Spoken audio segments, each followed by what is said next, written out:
The Guptill House in the background here, which we're very fortunate to have being maintained and painted.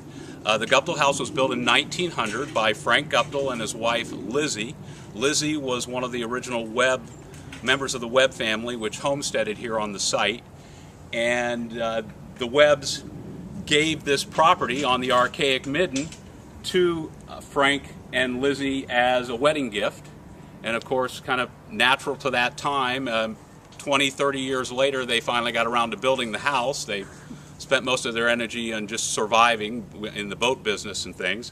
But they built the house in 1900. The house is one of several homes on our property which are the original. We also have reconstructions on the property, but this is the original house. It had fallen into disrepair and was condemned when the museum got the property.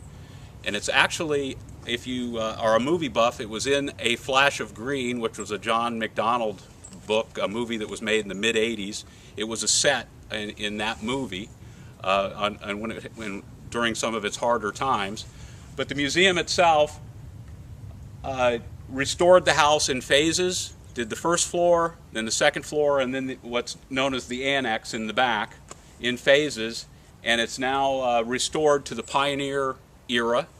When it was taken over, of course, it was condemned, and it had also been, the format had been changed on the inside by Mrs. Palmer. We can talk about that when we're inside.